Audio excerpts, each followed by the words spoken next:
Every industry says it's special, and insurance isn't an exception in that.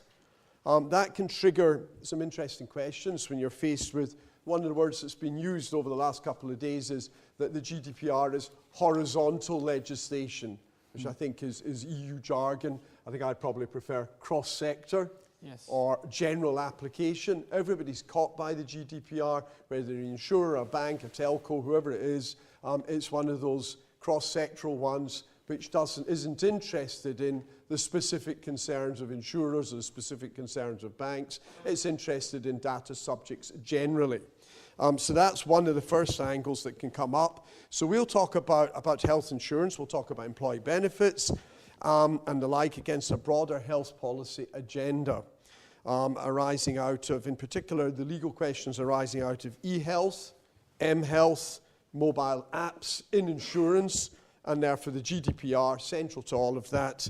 Henry will then tell you what a great job Cigna is doing with the GDPR, and we'll then have a quick look ahead. And I think that one of the benefits of coming to a conference and spending the few days here is that you pick up hints from people before, and then you get the chance to add it into your own slides and say, well, that's the speaker said yesterday, and I've picked out a couple like that, I hope, late last night after a couple of pints, just to add them into slides. So moving on.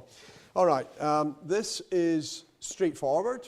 The previous speaker used exactly the same citation and talked about Article 8 of the Charter, and that's fine. It's a good way to kick off the debate. We've got 2 slides on background, but let me just say where better to start than obviously with Article 8. This is an echo. I told you there were other speakers. The professor who spoke yesterday was emphasizing human rights as part of the mix, an echo of exactly what I'm putting up now. So I'd cast your minds back to what the professor just was saying yesterday. Likewise, how did Elizabeth Denham start her conversation with us, her keynote speech? She emphasized independent authority. And we've just been talking this morning over breakfast about independent authorities in Spain who finance themselves off your backs. If I can put it as bluntly as that, how else would an authority be independent? Maybe that's an interesting question to think about. Where does the money come from to run the authority? One of the things that I'm interested in as I follow this debate and reflect on and prepare for this conversation this morning is, and it comes out in the conference, we're all right into the subject, we're really, American style, passionate about it, and we're interested and we're following things. But I picked up in February, when I first knew we were going to be doing the conference, I started collecting some materials. Because I'm based in Brussels, I speak French a lot. I used to work in Paris for 10 years, and I have been for many, many years a faithful reader of the French financial press, which is Les Echos. And Les Echos did an article back in February, Les oubliés du numérique, un défi pour l'État. And it's a big article about the digitally forgotten. I think what's called the information have-nots. Remember, we used to hear that with the internet. And it explores, the article, what's happening. Let me give you a very simple example.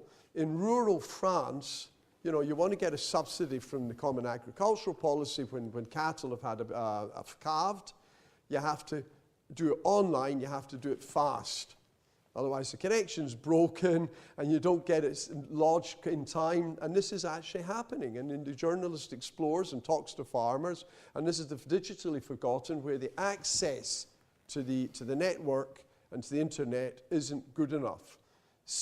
By the same token, the article's talking about, I think it was 8 million French people who don't actually have internet, and 7 million French people who admit to a public survey, an official survey, that they are ill at ease using the internet. Especially old people's the classic one.